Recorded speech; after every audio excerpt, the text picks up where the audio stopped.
Hey everybody, Shadow Ninja here and welcome back to Rage Quit. Earlier today, the Last Jedi DLC characters and maps dropped into Star Wars Battlefront 2 and are now available for all players. So if you're interested in playing as Captain Phasma and Finn on the new map Crate and space map Dakar with an additional hero ship, hop on and go to battle.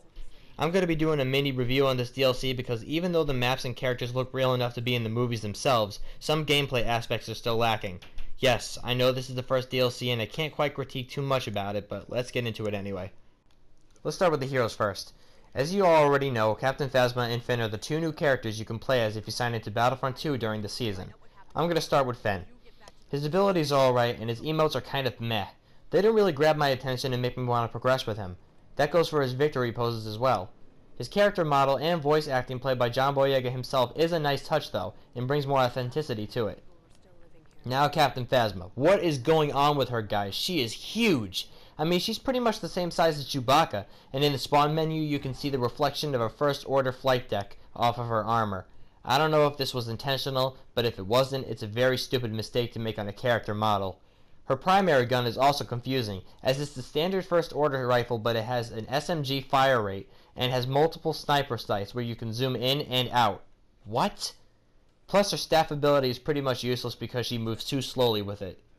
We also get another hero ship. An A-Wing you can unlock for 5,000 credits. Obviously this is a new character from The Last Jedi we don't know about, but it was still a nice little surprise. The planet Crate is a very difficult map to play on in my opinion. The entirety of it is an open field where land speeders can run you down or snipers can pick you off constantly. You must rely on the underground tunnels and trenches to navigate your way through the map, which was a cool twist. But damn it, it's so hard, especially when the holes are so small you can peek your head out and die instantly. Obviously, the Gorilla Walkers look great and are massive, and the map is fun if you know the ins and outs of it. As for Dakar, I don't really have a decisive opinion about it. It's very odd, as if you're on the First Order side, you can try to destroy these devices that seem to slow your fighter down and push them back while the Resistance side protects them. Dakar is the rebel base we see from The Force Awakens. I would have much rather have another ground battle with the First Order trying to extract major intel from the Resistance. Obviously the space map is focused on the movie heavily, and the film hasn't even released yet, so I guess it'll make sense soon enough, right? Alright, so that's enough of the multiplayer. Let's go on to the campaign. Now, there will be major spoilers ahead, but I will give you the gist and the rundown of what this campaign, or what these three new campaign missions hold.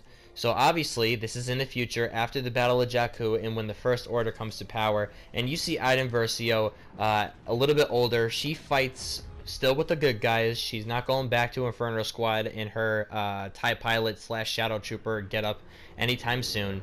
And she has a daughter now with Del, who is also a partner that she had in Inferno Squad, and Hask, who is one of the main antagonists in these chapters, who is constantly trying to get at Iden for presumably betraying the Empire and bringing ruin to the Empire. So that's basically the gist. But I'm going to get into some major spoilers, so I'll give you guys 5 seconds to click off the video if you don't want to see any spoilers and you want to find out for yourself in-game. So I'll give you 5 seconds. 1, 2, 3, 4.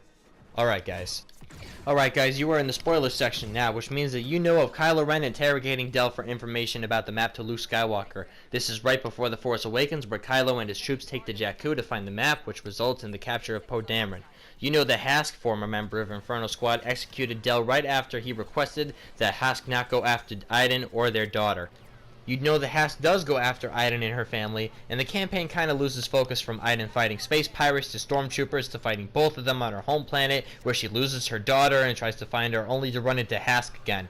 And when she realizes that Del is dead, well, let's just say that she doesn't act too upset. She literally just stares down Hask, and the daughter's reaction is even worse, looking like she was half awake when she was told the news. With the news of Del's death and regrouping with her daughter, Iden, Shriv, and her daughter sneak aboard Hask's Star Destroyer, which holds schematics of a super weapon that they need to warn the Resistance about. But the Star Destroyer is in hyperspace, so they try to blow up the reactor from the inside to stop the ship. And attempting to do this, Iden's daughter's life is in danger by Hask yet again, but the two manage to incapacitate him and kill him in a bullshit QuickTime event. Alright guys, this next video clip is raw, uncut footage of my reaction to this atrocity that happens at the end of this campaign. I had no assumption that this was going to happen. I did not look at any videos, I did not read any articles. Hell, I didn't even know what the campaign missions were about until just now, and I beat the campaign, and I have to tell you guys, I am extremely pissed at what they did. So, take a look.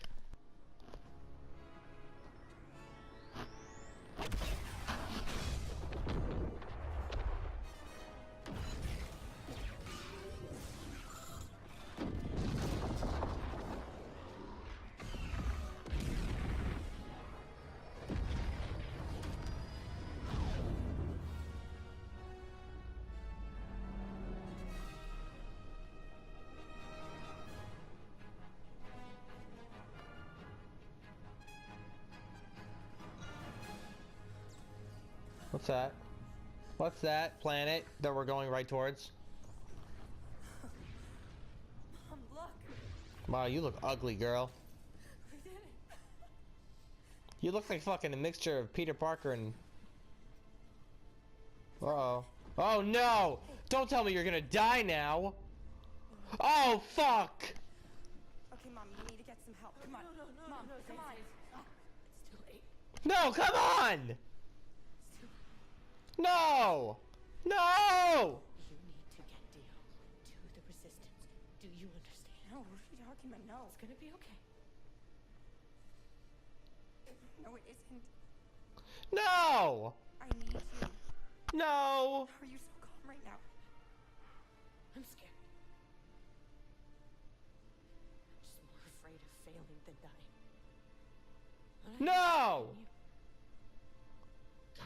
Listen. You fight so others can live. No! And if we die, it's for the same reason. You'll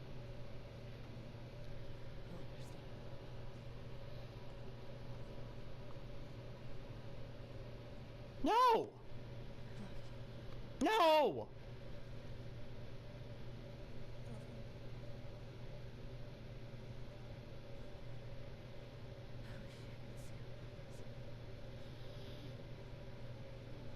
Oh! No! They didn't develop her character enough. You kill off the main character, the face of your game, the literal face of your game, the person that's on the front cover. You kill her off in the first DLC season. Fuck!